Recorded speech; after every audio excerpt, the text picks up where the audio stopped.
Hello, friends. Today we're going to read the Tall Tale of Paul Bunyan. He's a pretty popular legend, so you've probably heard a version or some part of his story before, but this is the Kellogg version we're going to hear, okay? Paul Bunyan was the largest, smartest, and strongest baby ever born in the state of Maine. Even before he learned to talk, Paul showed an interest in the family logging business. He took the lumber wagon and wandered through the neighborhood, collecting trees. There were so many complaints about Paul's visits that his parents anchored his cradle in the harbor. All was well until Paul started rocking the cradle and stirring up waves. After his parents had paid for the damage, they decided to move to the backwoods, where life would be more peaceful. Paul loved his new wilderness home. He soon grew into a sturdy lad who was so quick on his feet he could blow out a candle and leap into bed before the room became dark. Every day he joined his forest friends in their sports. He raced with the deer and wrestled with the grizzlies.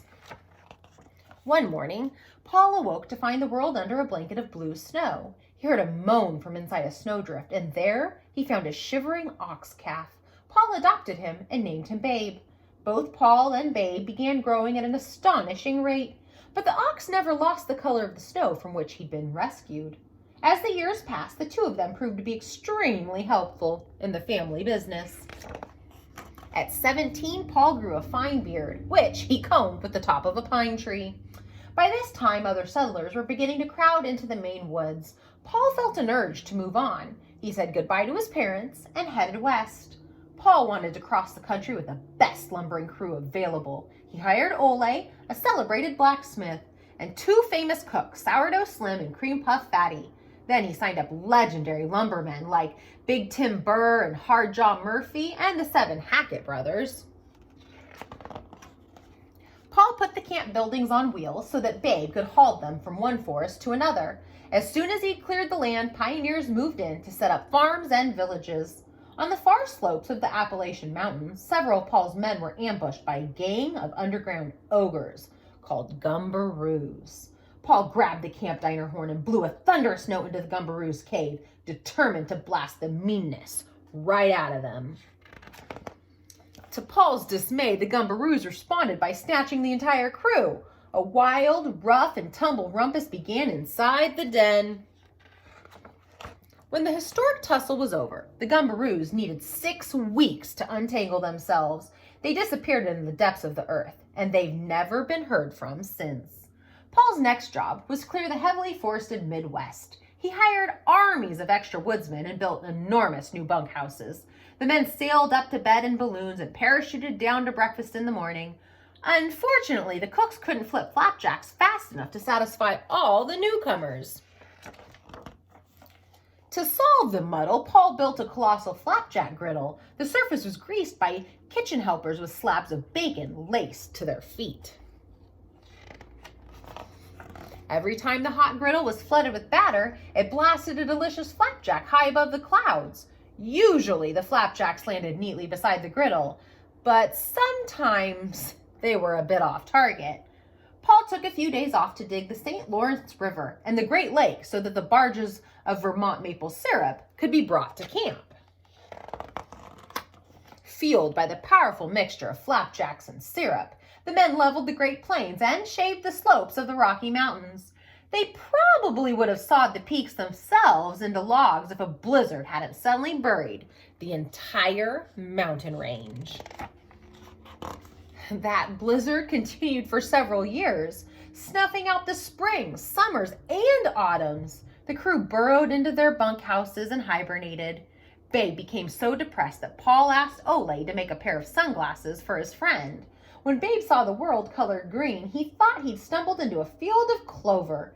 He began eating the snow with such gusto that soon the treetops reappeared. At that point, all of those pent-up springtime simply exploded, dissolving the storm clouds and the remaining snow. Paul and his friends invited some newly arrived settlers to join them in a celebration of all the holidays that had been missed. After the festival, the lumberjacks continued their journey. But as they headed southwest, the blistering sun and the giant Texas varmints proved to be more of a problem than they had expected.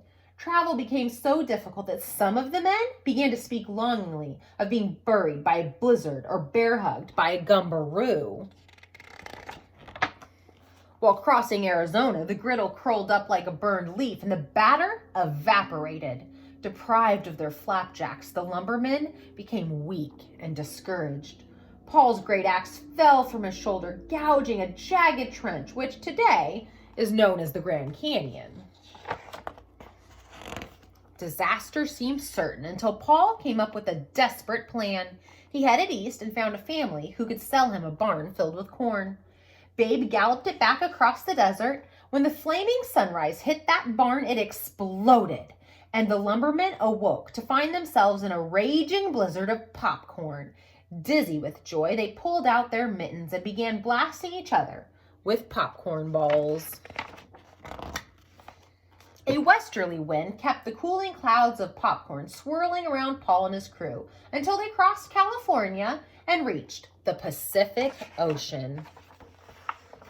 After he'd crossed the country, some say that Paul gave up on lumbering and rambled north, searching for new areas of untouched wilderness.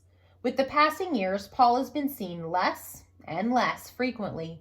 However, along with his unusual size and strength, he seems to possess an extraordinary longevity. Sometimes his great bursts of laughter can be heard rumbling like distant thunder across the wild Alaskan mountain ranges, where he and Babe still roam. The end.